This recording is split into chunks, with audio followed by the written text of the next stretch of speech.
that too. That's one of those things to me about the event that I always love the added bonuses. We understand the fireworks and a lot of the big things, but it's one more opportunity for vendors to get out there, get some funds, and us to get some great products.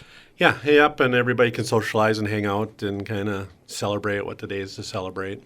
National anthem going to be sung by Don Johnson. That's a get to get Don Johnson, Mr. Miami Vice. No, I'm joking. No, Don's great. He sounds great. He's a great voice, and that's a really nice person to have doing it. It's going to be immediately before the fireworks show begins. Correct.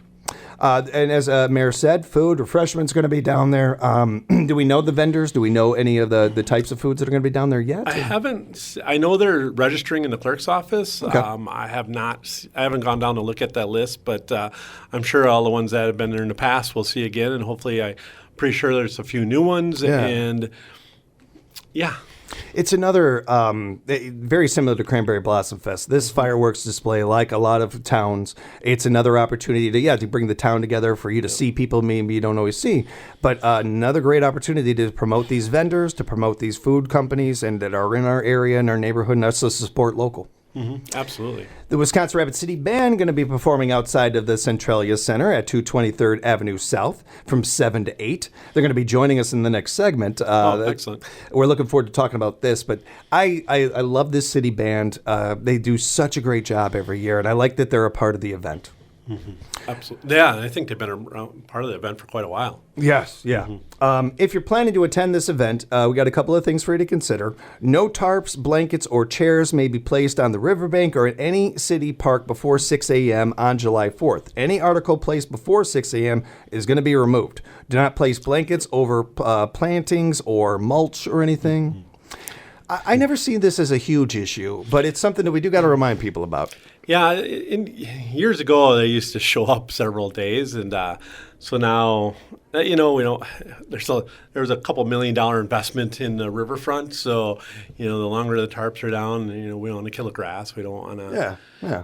People fighting over spots, and so if you want to get up early at 6 and get your tarp out, have at it, but. I remember my brother and sister and I going to a park early and living in this area, and it was Robinson. We were over at Robinson, and I don't know if we were picking up dirt or kicking dirt or something like that, but my dad getting on us right away, and just like, you got to treat it like it's my yard.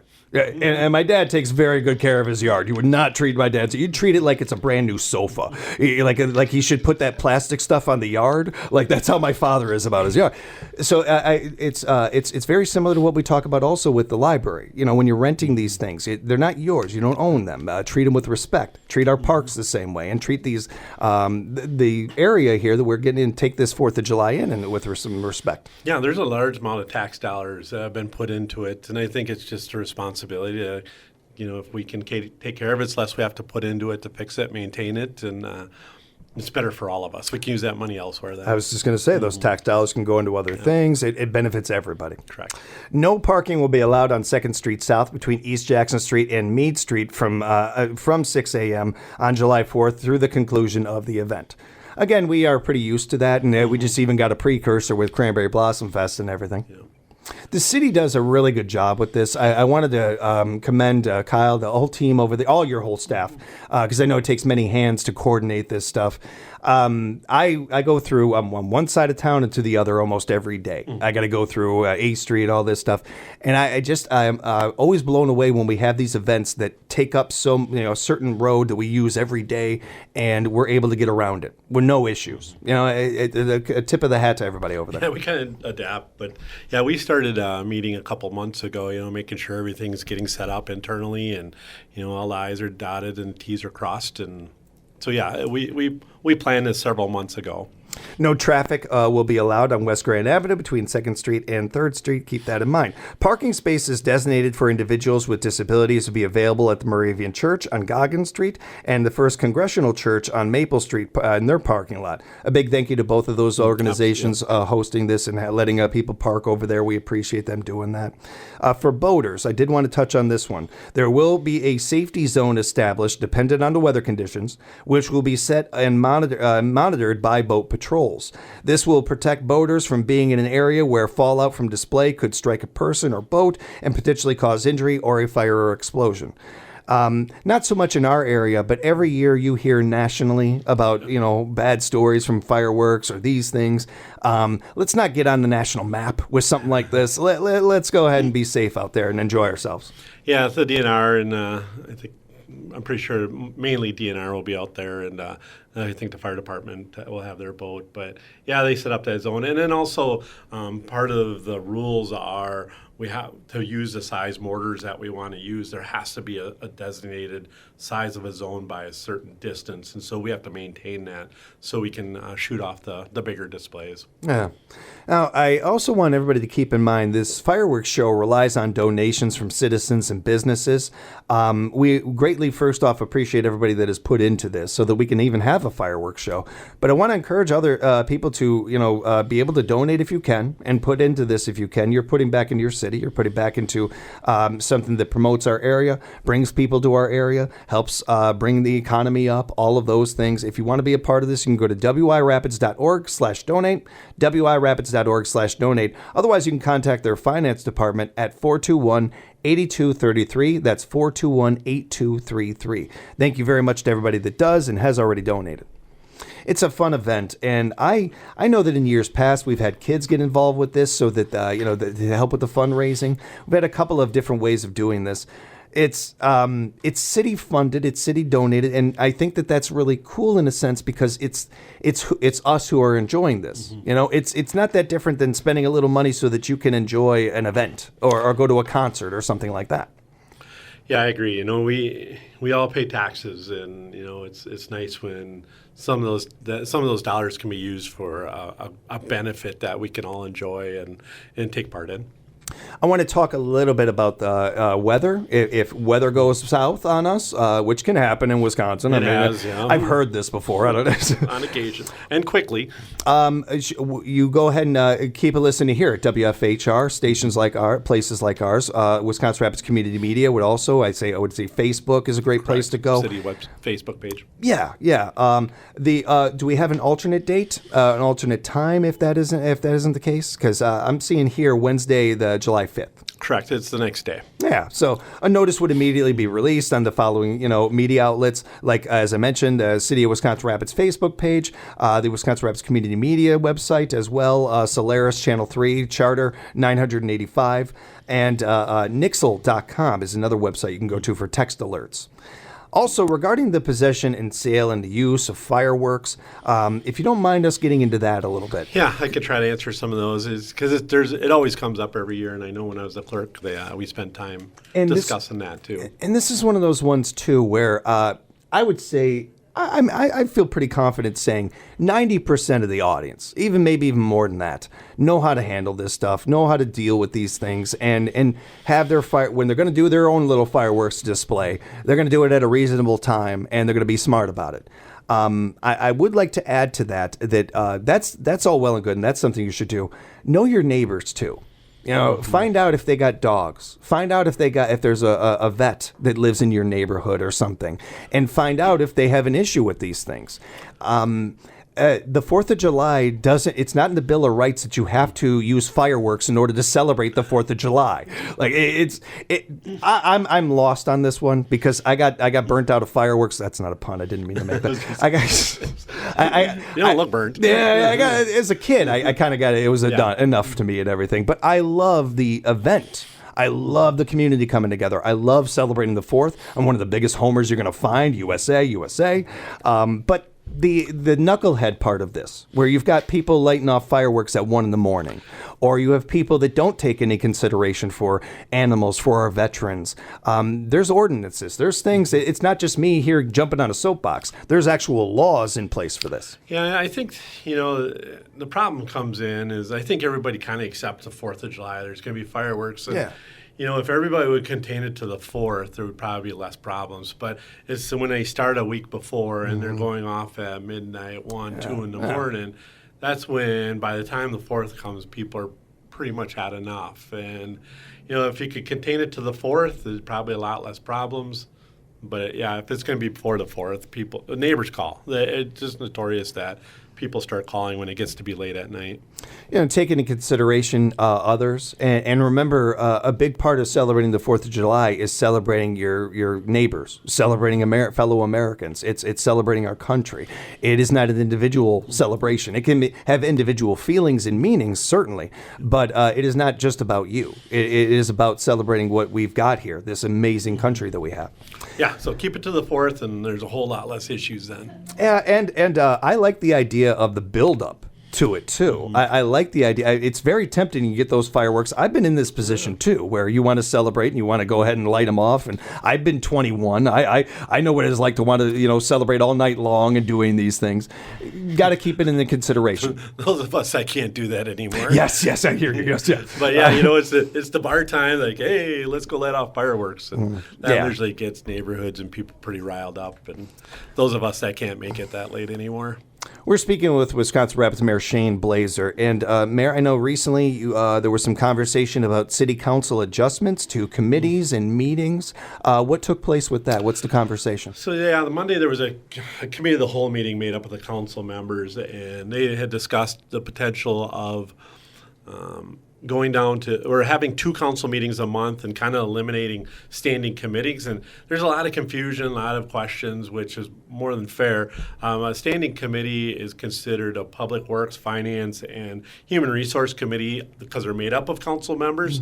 And those would be the ones that were being discussed to being eliminated. And then just creating the extra council meeting and handling everything twice a month versus kind of once a month. But then the problem is you add all that to one council meeting. It could be a very long meeting, and I don't know how that would go.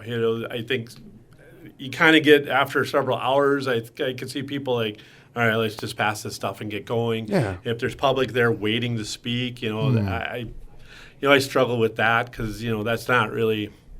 I think that'll kind of build that frustration. But ultimately, they came to a tie on Monday, and I'm not part of that committee, so I don't have a tie-breaking vote. So because it came to a tie, it failed. And so last night, they kind of continued that discussion. I was personally, as I said last night, I probably would have been in favor of exploring it further because the city of Wapaka does this, and I actually yesterday started watching a couple of their meetings, kind of see how it flowed, see what that process looked like. But ultimately, at the end of the day, it ended up not passing, and we're not any worse off. As I spoke on Monday, that I think part of the problem is, our ordinances, if they don't pass unanimously, have to come back a second time, which can stretch out that process to a second month. And that's just a rule that we have, and other places have. And I thought, well, maybe potentially if we got rid of that second reading, and just have it go to that council that month, and it passes by a majority because we go by a majority in this country, and just kind of leave it at that. And then if there is a problem, they can always, under Robert's Rules of Orders, they can bring those ordinances back again, like different motions to renew and reconsider, and kind of looking at it at that point. So that was my kind of quasi-solution to this. We'll see where it goes, but ultimately the council, they're not changing the way they're doing business currently. What brought this about? I think Patrick Delaney, one of the councilmen, were kind of looking at trying to exercise or get this process moving a little quicker, because sometimes we're concerned that with development you have to go to so many meetings and it stretches out over months, and if we can get kind of move some of this business quicker, it's not a bad thing. And also, if you come to a council meeting and they can hold it over another month too. It doesn't mean just because it's at council that they have to act on it. So if there's not enough information, or people are feeling uncomfortable, or they want to make sure that the citizens are aware of it, they can stretch it out another month. So there's a lot of options, but at this point, we're status quo.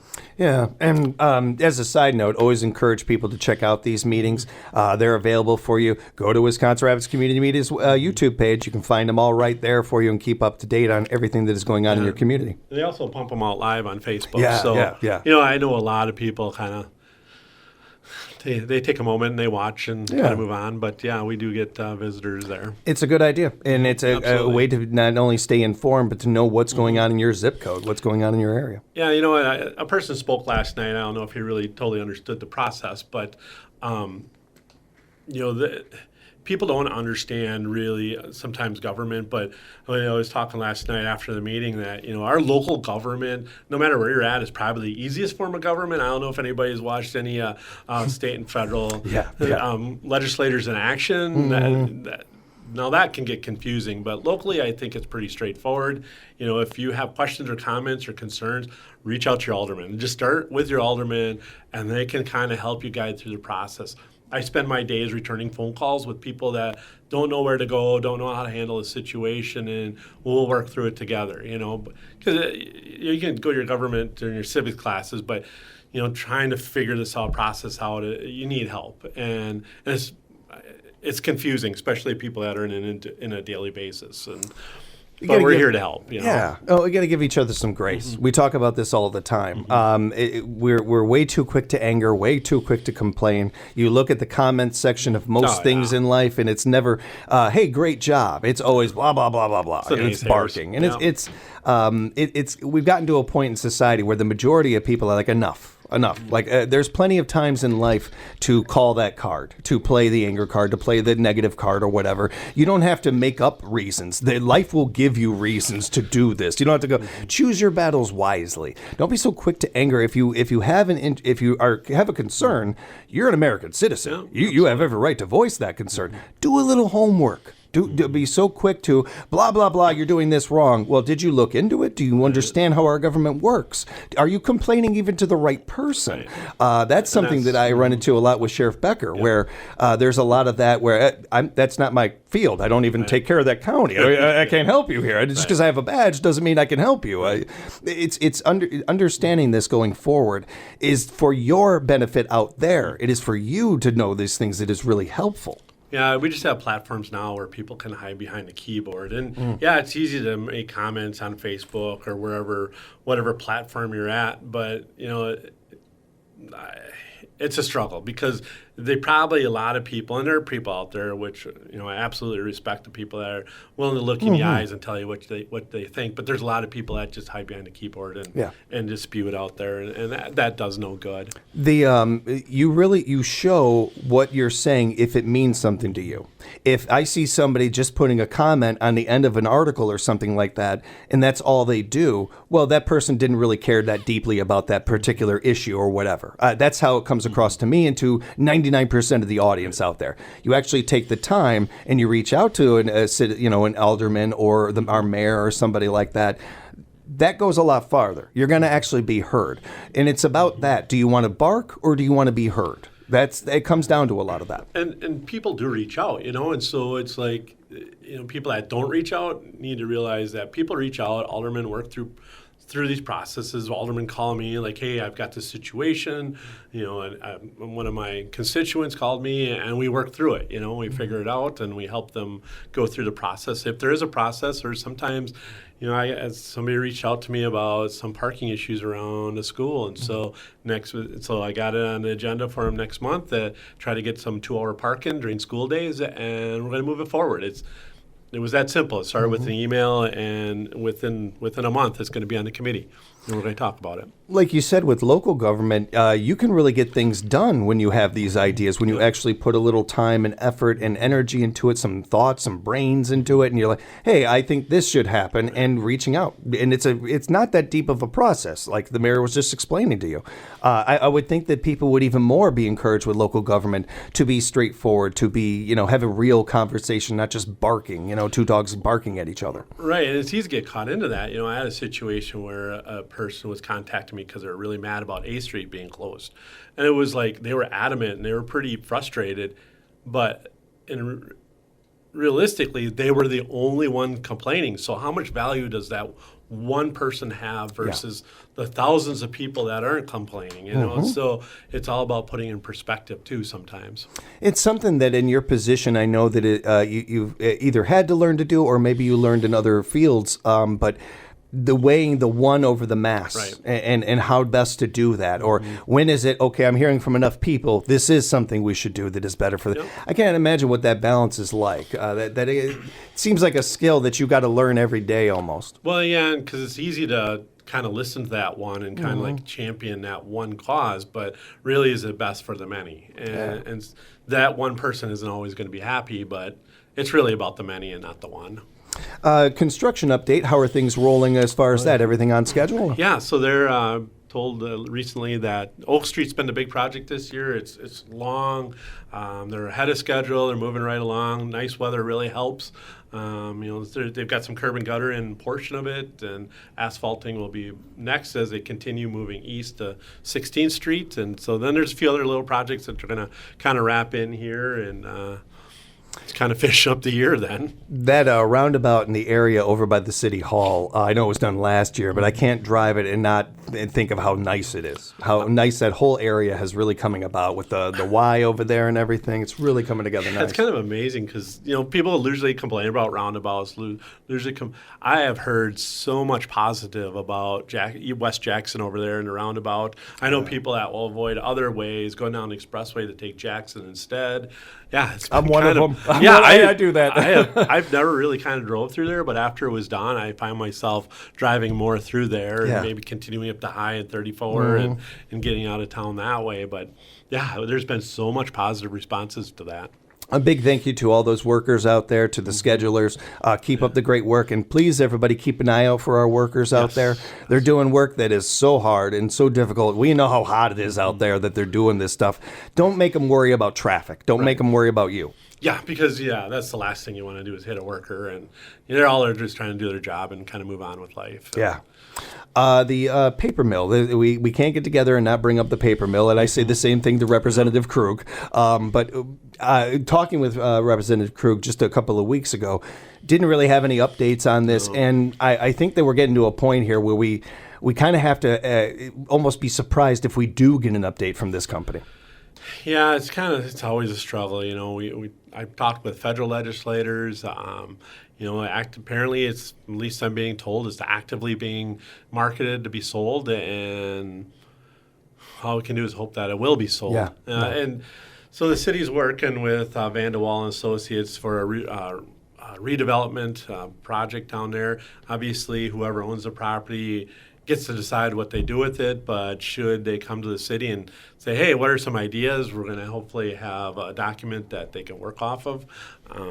But yeah, it's frustrating. I think sometimes, and I don't know the paper industry very intimately, but I think the part of the problem is just such a massive campus there that it's hard, I think, for a smaller type paper business to come in and try to purchase it all, and so it really needs to be a company like the company that owns it. I wish they would realize and take a look at it and see if they could make one of their products there or do something. Because they have products that apparently they have products in their portfolio that they don't make in North America. And so, could they utilize it for some other use or within their own company? And from what I'm seeing, it certainly would be for the benefit of our community, our states, and everything. It would benefit them too. From what I'm seeing, they're siphoning money over there. Like, I don't know many companies that could afford to do that, but so it'd be a good thing to get it figured out. I did want to mention that the water park is open. Remind everybody about that.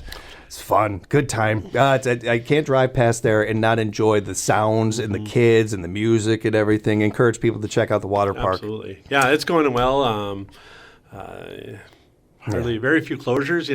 There's been discussions because state law has a temperature requirement of 65 degrees. So that's when we close and people are mad because we're closing it. Well, state law says that we can't be open. And so there's been discussions about that. I've seen some on Facebook. But yeah, we prefer as a city to have it open and not cancel swim classes, not cancel everything going on. And so, when it closes, we're just as frustrated and the staff is just as frustrated. Understandable. Mayor, thank you so much for joining us. Appreciate the time as always. Looking forward to talking again next week or next month. And have a good summer so far. I enjoy the beginning of summer here. Thanks, James. You also. And a big thank you to our friends over at Wisconsin Rapids Community Media. Appreciate you guys so much. Be sure to subscribe to their page on YouTube. Follow them on social media. It's a great follow. We'll come back with more Midday Magazine right here at WFHR.